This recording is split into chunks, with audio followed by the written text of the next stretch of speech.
Hello बच्चों, स्वागत है आपका दारन क्लासेस में। तो आज हम लोग इस वीडियो में देखने वाले हैं क्लास 10 फिजिक्स 2026 का चैप्टर नंबर 1 प्रकाश का परावर्तन का ऑब्जेक्टिव क्वेश्चन, जो आपके एग्जाम के लिए काफ़ी इंपॉर्टेंट रहेगा। चलिए आगे बढ़ते, लेट ना करते हुए आज का पहला क्वेश्चन देखते हैं। अगर आंसर जानते होंगे तो उसका आंसर कमेंट बॉक्स में जरूर दीजिए। पहला क्वेश्चन आपका है कि प्रकाश के परावर्तन के कितने नियम होते हैं। काफ़ी महत्वपूर्ण क्वेश्चन है ये, कि प्रकाश के परावर्तन के 2 नियम होते हैं। याद रखिएगा, प्रकाश के परावर्तन कितने नियम होते हैं बच्चों? 2 नियम होते हैं। यानी कि ऑप्शन नंबर बी आपका क्या हो जाएगा? राइट आंसर हो जाएगा। ठीक है, ऑप्शन नंबर बी आपका क्या हो जाएगा? राइट आंसर हो जाएगा। याद रखिएगा। अगला नंबर देखते हैं क्वेश्चन। 2 नंबर क्वेश्चन है कि प्रकाश तरंग का उदाहरण है। किसका तरंग का उदाहरण है बच्चों? तो प्रकाश तरंग जो होता है ये विद्युत चुम्बकीय तरंग का उदाहरण होता है। किसका होता है? विद्युत चुम्बकीय तरंग का उदाहरण होता है। यानी कि ऑप्शन नंबर बी आपका क्या हो जाएगा? राइट आंसर हो जाएगा। ठीक है, चलिए अगला नंबर बढ़ते हैं। अगला नंबर क्वेश्चन है, 3 नंबर क्वेश्चन देखते हैं। 3 नंबर क्वेश्चन है कि दर्पण के सामने किसी भी दूरी पर स्थित वस्तु का प्रतिबिंब सीधा प्रतिबिंब बनता है। कैसा प्रतिबिंब बन रहा है? सीधा प्रतिबिंब बन रहा है। तो वो दर्पण कैसा है? याद रखिएगा, सीधा जो प्रतिबिंब बनता है वो समतल दर्पण में बनता है, नहीं तो उत्तल दर्पण में बनता है। ठीक, हमेशा बनता है। अवतल दर्पण में भी बनता है लेकिन हमेशा नहीं बनता है। तो ऑप्शन नंबर डी का क्या हो जाएगा? राइट आंसर हो जाएगा। या तो समतल या तो उत्तल हो जाएगा। 3 का डी हो जाएगा। ठीक है बच्चों, अगला नंबर देखते हैं क्वेश्चन 4 नंबर क्वेश्चन। निम्नलिखित में किस माध्यम में प्रकाश की चाल सबसे अधिक होती है? तो सबसे अधिक जो होती है बच्चों वो होता है निर्वात में। कहाँ होता है? निर्वात में, जहाँ हवा भी नहीं। ऑप्शन नंबर डी आपका क्या हो जाएगा? राइट आंसर हो जाएगा। ठीक है, चलिए अगला नंबर देखते हैं। क्वेश्चन 5 नंबर क्वेश्चन है कि प्रकाश की किरणें गमन करती है। आप लोग इसका आंसर कमेंट बॉक्स में जरूर दीजिए कि प्रकाश की किरण जो गमन करती है वो हमेशा सीधी रेखा में गमन करती है। यानी कि ऑप्शन नंबर ए आपका क्या हो जाएगा? राइट आंसर हो जाएगा। ठीक है, ऑप्शन नंबर ए आपका राइट आंसर हो जाएगा। अगला नंबर देखते हैं क्वेश्चन 6 नंबर क्वेश्चन है, तेल लगा कागज कैसा होता है? तो तेल लगा जो कागज होता है बच्चों वो कैसा होता है? पारदर्शक होता है, और पारदर्शक होता है, पारभासी होता है, या इनमें से कोई नहीं? तो आप लोग जानते हैं तेल लगा कागज जो होता है वो धुंधला दिखाई देता है, इस पार्ट से दूसरे पार्ट तक, यानी कि पारभासी होता है। ठीक है, पारभासी होता है। यानी कि ऑप्शन नंबर सी आपका क्या हो जाएगा? राइट आंसर हो जाएगा। ठीक है, 6 का सी हो जाएगा। ठीक है बच्चों, अगला नंबर क्वेश्चन देखते हैं। 7 नंबर क्वेश्चन है कि परावर्तन के नियम से निर्धारित होता है। तो आप लोग जानते हैं कि परावर्तन का 2 नियम होता है। जिससे परावर्तन का दूसरा नियम क्या होता है? आई बराबर आर, यानी कि आपतन कोण बराबर क्या होता है? परावर्तन कोण के बराबर होता है। तो ऑप्शन नंबर ए देखिए आपका दिया हुआ है कि आपतन कोण बराबर क्या होगा? परावर्तन कोण होगा। यानी कि ऑप्शन नंबर ए आपका क्या हो जाएगा? राइट आंसर हो जाएगा। ठीक है बच्चों, चलिए अगला नंबर क्वेश्चन देखते हैं। 8 नंबर क्वेश्चन है कि समतल दर्पण द्वारा बना प्रतिबिंब कैसा होता है? काफी इंपॉर्टेंट क्वेश्चन है ये, कि समतल दर्पण द्वारा जो बना प्रतिबिंब होता है वो काल्पनिक होता है या नहीं तो आभासी होता है? काल्पनिक होता है या नहीं तो आभासी होता है? यानी कि ऑप्शन नंबर बी आपको क्या हो जाएगा? राइट आंसर हो जाएगा। ठीक है, काल्पनिक को ही हम लोग क्या कहते हैं? आभासी कहते हैं। यानी कि समतल दर्पण में काल्पनिक प्रतिबिंब बनता है। यानी कि ऑप्शन नंबर बी आपको क्या हो जाएगा बच्चों? राइट आंसर हो जाएगा। ठीक है, अगला नंबर क्वेश्चन देखते हैं। 9 नंबर क्वेश्चन है कि एक अभिसारी किरण पुंज समतल दर्पण पर आपतित होती है तो परावर्तन किरण पुंज कैसा होगा? तो परावर्तन जो किरण पुंज होगा वो अपसारी होगा बच्चों। कैसा होगा? अपसारी होगा। यानी कि ऑप्शन नंबर ए आपका क्या हो जाएगा? राइट आंसर हो जाएगा। ठीक है, चलिए अगला नंबर देखते हैं। क्वेश्चन 10 नंबर क्वेश्चन है, काफी इंपॉर्टेंट क्वेश्चन, याद कर लीजिएगा इसको। काफी इंपॉर्टेंट क्वेश्चन 2027 के एग्जाम के दृष्टिकोण से है कि किसी समतल दर्पण द्वारा आवर्धन का मान कितना होता है? याद रखिएगा, किसी समतल द्वारा जो आवर्धन का मान होता है वो 1 के बराबर होता है। किसके बराबर होता है बच्चों? 1 के बराबर होता है। यानी कि ऑप्शन नंबर ए आपका क्या हो जाएगा? राइट आंसर हो जाएगा। ठीक है, ऑप्शन नंबर ए आपका क्या हो जाएगा बच्चों? राइट आंसर हो जाएगा, 1 के बराबर होता है। ठीक है, चलिए अगला नंबर देखते हैं। क्वेश्चन 11 नंबर क्वेश्चन है कि एक प्रकाश किरण एक समतल दर्पण पर लंबवत पड़ती है। यानी कि एक प्रकाश किरण समतल दर्पण पर लंबवत पड़ रही है। ठीक है, समतल दर्पण पर क्या हो रही है? लंबवत पड़ रही है। ठीक है, तो आपतित किरण होती है तो परावर्तन कोण का मान कितना होगा? तो ये जो कोण बनेगा बच्चों, ये कोण कितने डिग्री का बनेगा? तो 0 डिग्री का बनेगा। ठीक है, कितना डिग्री का बनेगा? 0 डिग्री का बनेगा। ऑप्शन नंबर डी आपका क्या हो जाएगा? राइट आंसर हो जाएगा। ठीक है, चलिए अगला नंबर देखते हैं। क्वेश्चन 12 नंबर क्वेश्चन है, किरणों के समूह को क्या कहते हैं? याद कर लीजिएगा, किरणों के समूह को हम लोग प्रकाश पुंज भी कहते हैं और किरण पुंज भी कहते हैं। ठीक है, तो किरणों के समूह को हम लोग क्या कहते हैं? प्रकाश पुंज या किरण पुंज दोनों कहते हैं। यानी कि ऑप्शन नंबर सी आपका क्या हो जाएगा? राइट आंसर हो जाएगा। ऑप्शन नंबर सी आपका क्या हो जाएगा बच्चों? राइट आंसर हो जाएगा। ठीक है, अगला नंबर क्वेश्चन देखते हैं। 13 नंबर क्वेश्चन है, सूर्य से आने वाले प्रकाश पुंज निम्नलिखित में कौन है? यानी कि सूर्य से जो प्रकाश पुंज आता है वो उसको हम लोग समांतर किरण पुंज कहते हैं। क्या कहते हैं? समांतर किरण पुंज या प्रकाश पुंज कहते हैं। ठीक है, समांतर प्रकाश पुंज या किरण पुंज कहते हैं। यानी कि 13 नंबर का बी नंबर ऑप्शन क्या हो जाएगा आपका? राइट आंसर हो जाएगा। ठीक है बच्चों, चलिए अगला नंबर देखते हैं क्वेश्चन। अगला नंबर क्वेश्चन है, आपतन कोण परावर्तन कोण के बराबर होता है किस नियम के अनुसार? तो हम लोग जानते हैं कि आपतन कोण बराबर जो परावर्तन कोण होता है, यानी कि आई बराबर जो आर होता है वो आप परावर्तन के नियम के अनुसार होता है। किसके नियम के अनुसार बच्चों? परावर्तन के नियम के अनुसार होता है। यानी कि ऑप्शन नंबर सी आपका क्या हो जाएगा? राइट आंसर हो जाएगा। ठीक है, चलिए अगला नंबर देखते हैं, क्वेश्चन 15 नंबर क्वेश्चन है कि यदि आपतन कोण 45 डिग्री का है, यदि आपतन कोण 45 डिग्री का हो तो परावर्तित किरण में अभिलंब के बीच बना कोण कितना डिग्री का होगा। देखिए ये आपका प्रकाश प्रधान अक्ष हो गया, ये आपतन कोण जो है ये अभिलंब हो गया बच्चों, ठीक है। ये अभिलंब बना रहे हैं, ध्यान से देखिए, ये मान लीजिए अभिलंब है, ठीक है। ये अगर आपका 45 डिग्री है, कितना डिग्री है, 45 डिग्री है, तो पूछ रहा है ये वाला जो कोण होगा, ये जो कोण होगा ये कितने डिग्री का होगा। अब जो आप लोग जानते हैं कि आपतन कोण अगर 45 डिग्री का है तो परावर्तन कोण भी कितने डिग्री का होगा, 45 डिग्री का होगा। क्यों? क्योंकि आई बराबर क्या होता है, आर होता है। ये आई 45 है तो आर कितना डिग्री का होगा, 45 डिग्री का होगा। यानी कि ऑप्शन बी आपका क्या हो जाएगा, राइट आंसर हो जाएगा। ऑप्शन बी आपका राइट आंसर हो जाएगा, ठीक है। चलिए अगला नंबर क्वेश्चन देखते हैं, 16 नंबर क्वेश्चन है कि समतल दर्पण द्वारा बना प्रतिबिंब पार्श्व रूप से उल्टा होता है, अर्थात क्या होता है, वो बाएं एवं दाएं प्रतीत होता है। क्या होता है, बाएं एवं दाएं प्रतीत होता है। इनका ऑप्शन नंबर ए आपका क्या हो जाएगा, राइट आंसर हो जाएगा, ठीक है। चलिए अगला नंबर क्वेश्चन देखते हैं, 17 नंबर क्वेश्चन काफी इंपॉर्टेंट क्वेश्चन है। देखिए इसका आंसर हम पहले बता चुके हैं कि समतल दर्पण द्वारा उत्पन्न आवर्धन का मान कितना होता है। तो समतल दर्पण द्वारा उत्पन्न आवर्धन का जो मान होता है बच्चों, वो कितना होता है, 1 के बराबर होता है। कितना के बराबर होता है, 1 के बराबर होता है। यानी कि ऑप्शन नंबर सी आपका क्या हो जाएगा, राइट आंसर हो जाएगा। ऑप्शन नंबर सी आपका राइट आंसर हो जाएगा, ठीक है।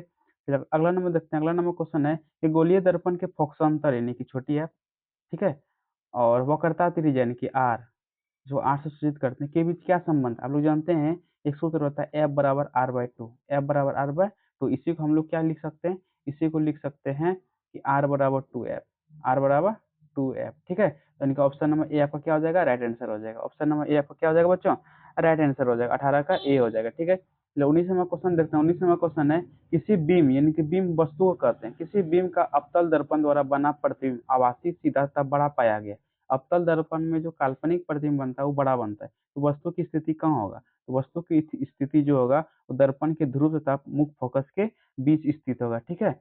ऑप्शन नंबर डी आपका क्या हो जाएगा, राइट आंसर हो जाएगा। चलिए अगला नंबर क्वेश्चन देखते हैं, अगला नंबर क्वेश्चन है काल्पनिक प्रतिबिंब कैसा होता है। तो काल्पनिक प्रतिबिंब जो होता है बच्चों, वो हमेशा क्या होता है, सीधा होता है। तो काल्पनिक प्रतिबिंब कैसा होता है, हमेशा सीधा होता है, और वास्तविक प्रतिबिंब क्या होता है, उल्टा होता है। इनका ऑप्शन नंबर ए आपका क्या हो जाएगा, राइट आंसर हो जाएगा, 20 का ए हो जाएगा, ठीक है बच्चों।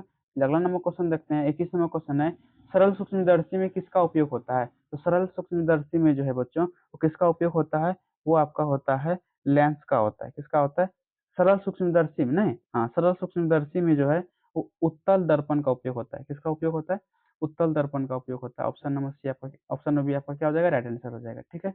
एक सेकंड, इसका आंसर आप लोग, तो सरल सूक्ष्मदर्शी में जो उपयोग होता है बच्चों, वो दर्पण का उपयोग नहीं होता, वो लेंस का उपयोग होता है। किसका उपयोग होता है, लेंस यानी कि उत्तल लेंस का उपयोग होता है। याद कर लीजिए, इसको सही कर लीजिए। ये दूसरा नंबर चैप्टर का क्वेश्चन है, इस चैप्टर में आ गया, कोई दिक्कत नहीं। तो आप लोग याद कर लीजिए, सरल सूक्ष्मदर्शी में जो उपयोग होता है वो उत्तर लेंस का होता है। किसका होता है बच्चों, उत्तर लेंस का उपयोग होता है। लेंस याद कर लीजिएगा, उत्तर लेंस का उपयोग होता है, ठीक है। 21 का डी आंसर आपका क्या हो जाएगा, राइट आंसर हो जाएगा, ठीक है। 22वां क्वेश्चन देखते हैं, 22वां क्वेश्चन है कि हजामत यानी कि दाढ़ी बनाने के लिए किस दर्पण का उपयोग होता है। तो कौन दर्पण, अवतल दर्पण, जिसमें बड़ा प्रतिबिंब बने। तो अवतल दर्पण में क्या होता है, बड़ा प्रतिबिंब बनता है। यानी कि ऑप्शन नंबर ए आपका क्या हो जाएगा बच्चों, राइट आंसर हो जाएगा। ऑप्शन नंबर ए आपका राइट आंसर हो जाएगा। चलिए 23वां क्वेश्चन देखते हैं, 23वां क्वेश्चन है सर्च लाइट का परावर्तक सतह होता है। सर्च लाइट जो होता है उसका परावर्तक सतह कैसा होता है, तो सर्च लाइट का जो परावर्तक सतह होता है बच्चों, वो अवतल दर्पण का बना होता है। किसका बना होता है, अवतल दर्पण का बना होता है। यानी कि ऑप्शन नंबर बी आपका क्या हो जाएगा, राइट आंसर हो जाएगा। ऑप्शन नंबर बी आपका राइट आंसर हो जाएगा, ठीक है। चलिए अगला नंबर देखते हैं क्वेश्चन, अगला नंबर क्वेश्चन है दंत विशेषज्ञ किस दर्पण का उपयोग करके मरीजों के दांतों का बड़ा प्रतिबिंब देखने के लिए प्राप्त किया जाता है। याद रखिएगा, बड़ा प्रतिबिंब प्राप्त करने के लिए हम लोग अवतल दर्पण का उपयोग करते हैं। किसका उपयोग करते हैं बच्चों, अवतल दर्पण का उपयोग करते हैं। ऑप्शन नंबर बी आपका क्या हो जाएगा, राइट आंसर हो जाएगा। ऑप्शन नंबर बी आपका क्या हो जाएगा बच्चों, राइट आंसर हो जाएगा, ठीक है। चलिए 25 में देखते हैं क्वेश्चन, 25 में क्वेश्चन है कि एक प्रयोग में अवतल दर्पण द्वारा किसी बीम का प्रतिबिंब एक पर्दे प्राप्त किया जाता है। दर्पण के फोकस दूरी और निर्धारण करने के लिए प्रयोगकर्ता को मापने की जरूरत है। कहाँ से कहाँ तक मापने की जरूरत है, दर्पण तथा पर्दा के बीच ये भी माप सकते हैं, या दर्पण और बीम के बीच की दूरी भी माप सकते हैं। ऑप्शन नंबर सी आपको क्या हो जाएगा, राइट आंसर हो जाएगा, दोनों हो जाएगा इसका आंसर, ठीक है बच्चों। 25 का सी हो जाएगा आपका आंसर, ठीक है। चलिए 26वां क्वेश्चन देखते हैं, 26वां क्वेश्चन है यदि किसी बीम के प्रतिबिंब का आवर्धन ऋणात्मक है, बीम ऋणात्मक है यानी कि आवर्धन क्या है, ऋणात्मक है, तो बीम की प्रकृति कैसा होगा।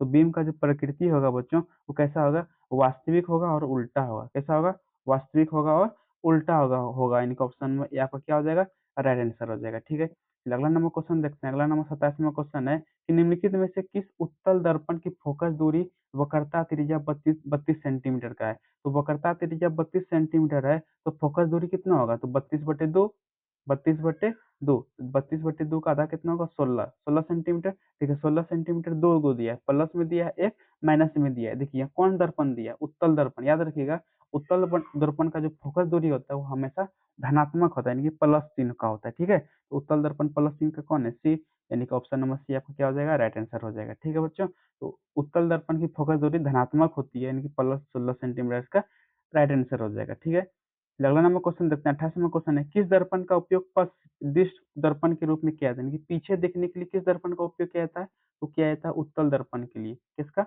उत्तल दर्पण के लिए किया जाता है। ऑप्शन नंबर ए आपका क्या हो जाएगा बच्चों, राइट आंसर हो जाएगा। ठीक है, अगला नंबर क्वेश्चन देखते हैं। 29वां क्वेश्चन है, नई कार्तिक परिपाटी के अनुसार दर्पण के सामने रखे गए बीम की दूरी ली जाती है।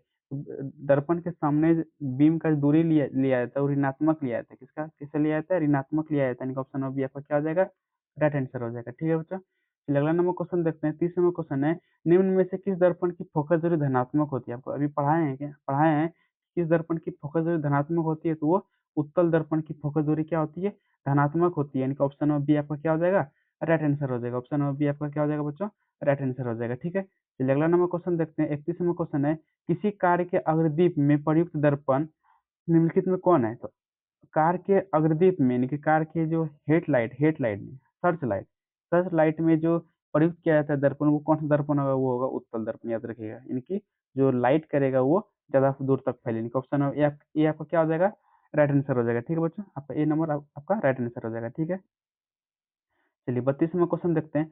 समतल दर्पण की फोकस दूरी कितनी होती है। तो समतल दर्पण की जो फोकस दूरी होती है वो कितना होता है, अनंत होता है बच्चों। कितना होता है, अनंत होता है, यानी कि ऑप्शन नंबर ए आपका क्या हो जाएगा, राइट आंसर हो जाएगा। ऑप्शन नंबर ए आपका क्या हो जाएगा, राइट आंसर हो जाएगा। ठीक है,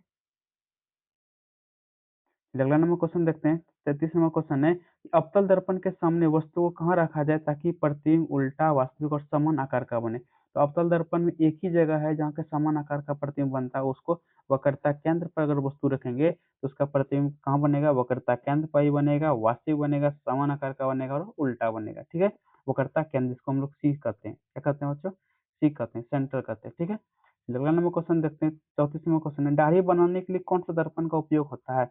आप लोग बताइए, दाढ़ी बनाने के लिए हम लोग अवतल दर्पण का उपयोग करते हैं, यानी कि ऑप्शन नंबर सी आपका क्या हो जाएगा, राइट आंसर हो जाएगा। ऑप्शन नंबर सी आपका क्या हो जाएगा बच्चों, राइट आंसर हो जाएगा। ठीक है, 34 का सी। चलिए 35वां क्वेश्चन की ओर बढ़ते हैं। 35वां क्वेश्चन है, किसी अवतल दर्पण की फोकस दूरी एफ और उसकी वक्रता त्रिज्या आर निम्नलिखित में कौन सा संबंध सही है। आपको पढ़ाए थे आर बराबर 2f होता है, आर बराबर 2f होता है, या एफ बराबर क्या होता है, आर बाय 2 होता है, याद रखिएगा आर बाय 2 होता है, यानी कि फोकस एफ बराबर आर बाय 2 होता है, यानी कि ऑप्शन बी आपका क्या हो जाएगा, राइट आंसर हो जाएगा 35 का बी। ठीक है बच्चों, अगला नंबर क्वेश्चन देखते हैं। 36 नंबर, उत्तल दर्पण द्वारा बना प्रतिबिंब कैसा होता है। तो उत्तल दर्पण द्वारा जो बना प्रतिबिंब होता है बच्चों, वो कैसा होता है, वो होता है आपका सीधा और छोटा होता है। कैसा होता है, सीधा और छोटा प्रतिबिंब होता है, सीधा और छोटा होता है। ठीक है, याद रखिएगा सीधा और छोटा होता है उत्तल दर्पण द्वारा बना प्रतिबिंब।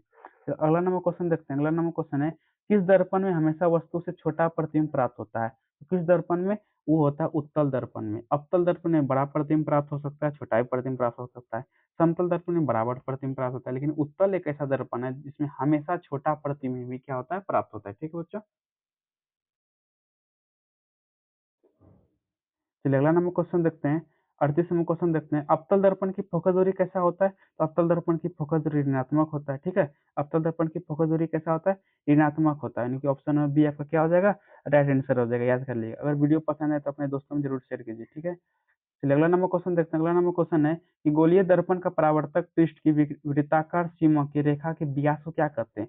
तो रेखा के व्यास को हम लोग क्या कहते हैं बच्चों, गोलीय दर्पण का द्वारक कहते हैं। क्या कहते हैं, गोलीय दर्पण का द्वारक कहते हैं। इनका ऑप्शन नंबर डी आपका क्या हो जाएगा, राइट आंसर हो जाएगा। ठीक है, चल आप लोग दर्पण सूत्र का सूत्र जानते हैं कि, चलिए अगला नंबर देखते हैं। क्वेश्चन अगर आ जाए तो बना लेंगे। अगला नंबर क्वेश्चन देखिए, दर्पण सूत्र ही पूछा है। दर्पण सूत्र का क्या होता है, दर्पण का सूत्र क्या होता है। दर्पण का जो सूत्र होता है बच्चों क्या होता है, 1/v plus 1/u equal to, यानी कि बराबर 1/f के बराबर होता है। ये काफी बार एग्जाम में क्वेश्चन पूछा है। इसको सिद्ध करने के लिए एक बार बताएंगे, वीडियो बना के आप लोगों को दे देंगे कि दर्पण सूत्र कैसे सिद्ध करते हैं। ये सूत्र होता है 1/v plus 1/u equal to 1/f app के बराबर होता है। ठीक है बच्चों, याद रखिएगा, ये दर्पण का सूत्र होता है। ठीक है, चलिए अगला नंबर क्वेश्चन देखते हैं। 41वां क्वेश्चन है, एक गोलीय दर्पण की फोकस दूरी +20 सेंटीमीटर, याद रखिएगा यहाँ +20 सेंटीमीटर है, तो ये गोलीय दर्पण कैसा है, हम लोग पढ़ाए थे, इसमें प्लस आ जाएगा तो उत्तल दर्पण हो जाएगा, तो कैसा दर्पण हो जाएगा, उत्तल दर्पण हो जाएगा। अगर माइनस आ जाएगा तो अवतल दर्पण हो जाएगा, यानी कि ऑप्शन नंबर ए आपका क्या हो जाएगा, राइट आंसर हो जाएगा। ठीक है बच्चों, चलिए अगला नंबर क्वेश्चन देखते हैं। 42वां क्वेश्चन है आपका,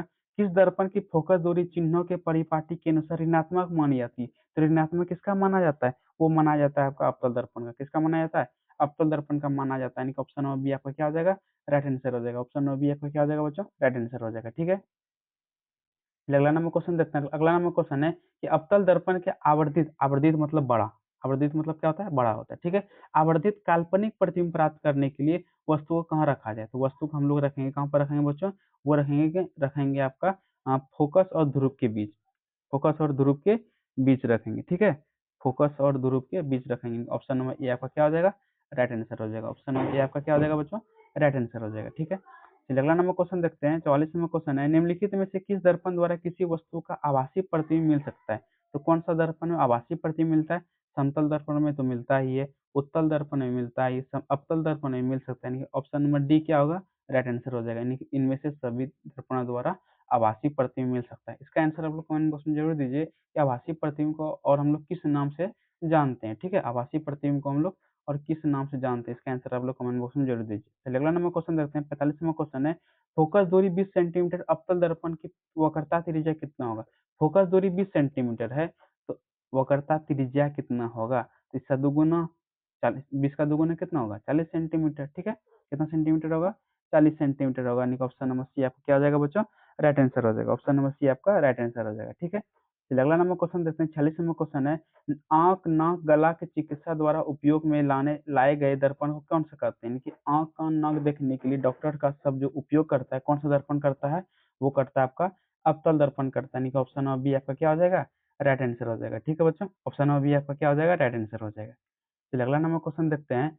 अगला नंबर क्वेश्चन है कि उत्तल दर्पण में आवर्धन का महत्तम मान कितना होता है, तो उत्तल दर्पण में आवर्धन का जो महत्तम मान होगा वो 1 के बराबर होता है। कितना के बराबर होता है बच्चों, वो 1 के बराबर होता है, याद रखिएगा। ठीक है, चलिए अगला नंबर क्वेश्चन देखते हैं। अगला नंबर क्वेश्चन है कि अवतल लेंस द्वारा प्राप्त प्रतिबिंब कैसा होता है, ये क्वेश्चन दूसरा नंबर चैप्टर का है, लेकिन आप लोग इसी में बता दीजिए अगर पढ़े हैं तो। उत्तल लेंस द्वारा बना प्रतिबिंब कैसा होता है बच्चों, उत्तल लेंस द्वारा जो बना प्रतिबिंब होता है वो छोटा भी होता है, सीधा होता है, आभासी होता है, इनमें से सभी हो जाएगा इसका गुण, यानी कि ऑप्शन नंबर डी आपका क्या हो जाएगा, राइट राइट आंसर हो जाएगा। ठीक है, ऑप्शन नंबर डी आपका राइट आंसर हो जाएगा। ठीक है, चलिए अगला नंबर क्वेश्चन देखते हैं। 50वां क्वेश्चन तक हम लोग पहुंच गए और 5-6 क्वेश्चन होगा, उसके बाद आपका वीडियो समाप्त हो जाएगा। ठीक है, इस चैप्टर में मात्र 60 क्वेश्चन है, जो आपकी एग्जाम के दृष्टिकोण से काफी महत्वपूर्ण क्वेश्चन है। इस वीडियो को देखने के बाद आपका फिजिक्स का पहला नंबर चैप्टर का ऑब्जेक्टिव आपका क्या हो जाएगा, क्लियर हो जाएगा। अगर ये सारा क्वेश्चन बन जा रहा है तो एग्जाम में ये चैप्टर से आपका एक भी ऑब्जेक्टिव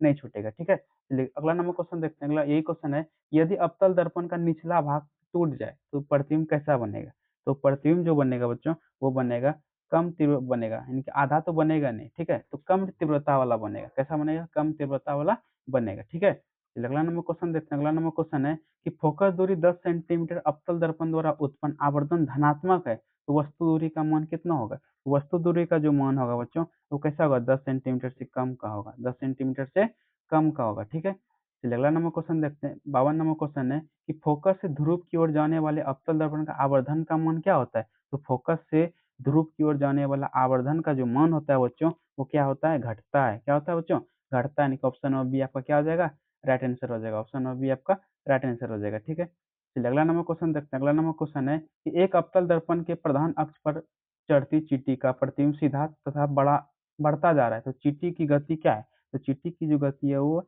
वक्रता केंद्र की ओर है। किधर की ओर है बच्चों, वक्रता केंद्र की ओर है, यानी कि ऑप्शन नंबर क्या हो जाएगा, ऑप्शन नंबर ए हो जाएगा इसका।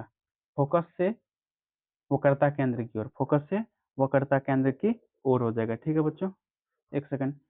एक अवतल दर्पण के प्रधान अक्ष की ओर, प्रधान अक्ष पे चींटी चल रही है, तो प्रतिबिंब सीधा बन रहा है, और सीधा और बढ़ता ही जा रहा है, तो चींटी की दिशा क्या होगी, तो फोकस से ध्रुव की ओर होगी। कैसा होगा बच्चों, फोकस से ध्रुव की ओर होगी, यानी कि ऑप्शन नंबर बी आपका क्या हो जाएगा, राइट आंसर हो जाएगा। ऑप्शन नंबर बी आपका क्या हो जाएगा बच्चों, राइट आंसर हो जाएगा। ठीक है, ऑप्शन नंबर बी। चलिए अगला नंबर क्वेश्चन देखते हैं। 54 नंबर क्वेश्चन है कि अवतल दर्पण किस प्रकार का दर्पण है? तो अवतल दर्पण में जितना भी प्रकाश पुंज आता है वो एक जगह इकट्ठा होता है। इकट्ठा होने को हम लोग कहते हैं अभिसारित।